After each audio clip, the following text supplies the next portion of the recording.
everybody, welcome to Ask Nanny Q. Thank you for all the love and support that you guys do every week. I try to make sure that I put a video out every Sunday. I'm going to try to do 2 this Sunday, but we're trying to get some stuff together. This time we're talking about co-parenting. We're talking about healthy ways to co-parent. We're talking about making sure that we keep our feelings out of it and keep the focus on the child. Well, many moons ago when I had to co-parent, we always met at a gas station or a police department.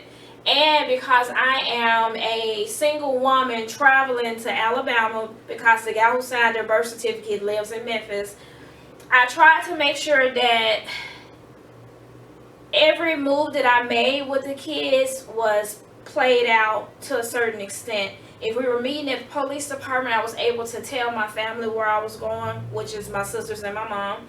If we were meeting at the gas station, I went in and started talking to the people at the gas station just so they'll know who I was.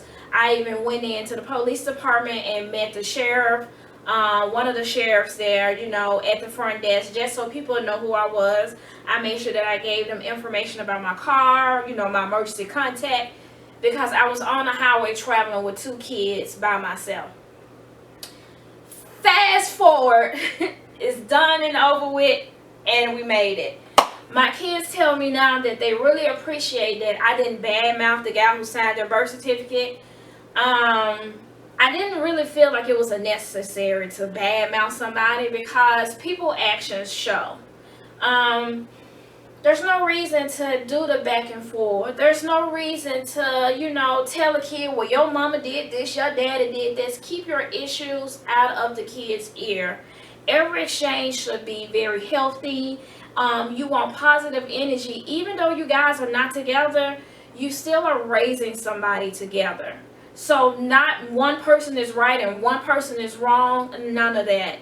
The issues that you have, if you want to discuss them in front of the kids, make sure it's in a business tone. Make sure that you're coming across so calm that the child never knows that something is going on. That way you can keep issues down. You can keep the kid from feeling like every time mommy and daddy get together, they fight. We got to stop it because kids pay attention to this. And kids talk. I'm a nanny. They talk. And they tell you everything. And some of the stuff that kids have told me, I know parents didn't want it to get out. So let's make sure that any issues that you have with your spouse's significant other, keep it to yourself. You don't have to tell the child, I don't like her because so-and-so, so-and-so. Or tell the child, I don't like your mama boyfriend because stop. Whatever issues you have, write it down on a piece of paper and give it to that other parent. Other than that, stop doing it in front of the kids.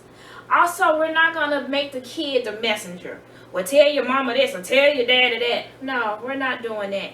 If you have a message that needs to be sent to each other, you need to find a healthy way to exchange it. Whether it be text messaging or emailing back and forth or, phone calls that'll only last for a certain minute. Let's find some healthy ways to do it because here's the thing. The relationship didn't work and it's okay. But get your feelings out of it because we're raising something together. So don't be mad. It didn't work. And my bishop told me 15 years ago, you were meant to have that baby, but that person wasn't supposed to raise them. Yeah. He said that my kids were meant to be fathered by who they were fathered with, but my husband was meant to raise them. For many years I didn't understand that because I felt like a cycle was going on.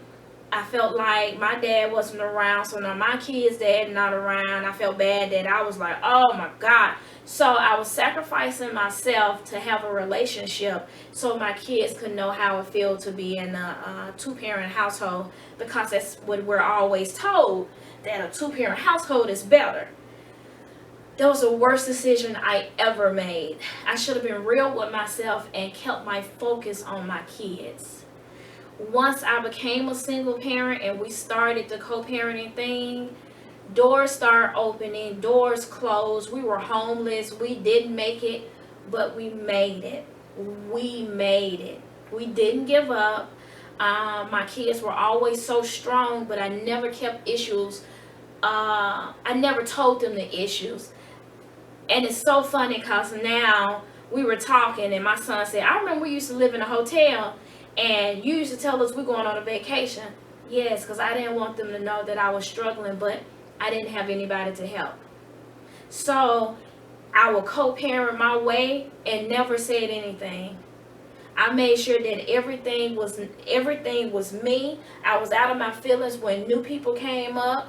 I didn't care who you drove up with. Hey, how you doing? What day y'all coming back? That was my answer. It was no more. I can't believe you brought.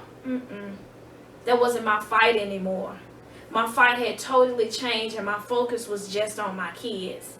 So the little things that used to bother me, they stopped bothering me. You can keep them longer. Yeah, you can keep them on Christmas. I stopped fighting about what holiday because I just wanted my kids to understand that this didn't work. However, we're adult enough to make sure that we're cool in front of you guys. And that's all that mattered. And my kids say to this day, we love the fact that you never badmouthed him. We love the fact that you made our childhood fun and we didn't even know that we were poor. That's what it's all about, making sure that your kids make healthy decisions as adults. I love that my kids know what real love is and they understand things happen because I made sure when I was co-parenting that I was positive. Oh, well, he said he couldn't make it this week. You know, he's working hard. Or, oh, she can't do this. Never. Oh, well, they disappointed my baby again. No. I think I let that slip one time and my son said, Mama, don't say that. And I stopped. You have to get to the point where you are so positive that the child finds out on their own how their parent is. It's not your job to put it in their head. So let's not send messages to our kids.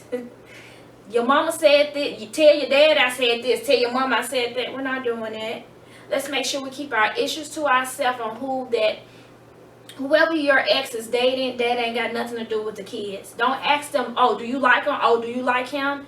Unless it's abuse that's noticeable, or even if the kids are telling you about abuse, that's the only time you question who the other parent has around them, because it's not your concern anymore. Listen to each other. Listen. Don't listen so you can reply. Listen so you can understand. Just because you guys didn't work out, it's okay. You still can be friends enough to co-parent. And let's make sure we set limitations. No, you can't text me at 12 o'clock at night asking me if the baby's still up. You know that baby's asleep. Matter of fact, let me see you a schedule of what we do during the day so you know the times you can call. That way, nobody's, significant other is mad because you calling this time and this is this and this and that. It cuts down on a lot of confusion. And last but certainly not least, let's do activities together as a family. It's not going to hurt for everybody to get together. Even your girlfriend and your boyfriend, whoever's dating who. All of you guys come together at least once a month and do something as a family so the kids can understand that when I go over here, I'm going to have fun. When I go over here, I'm going to have fun. I got love here. I got love here. And we got love together. It makes those kids so happy to see that their mom and dad and their stepmom and their stepdad or whatever it is can be happy all together in the same house. It's amazing, guys. So we're going to work through this kind of thing. We're going to start making healthy decisions for ourselves because we're over it. The relationship is gone. We're healing. We're not hurting anymore. We're healing. So thank you for a very long video, but I felt like we needed to talk about co-parenting.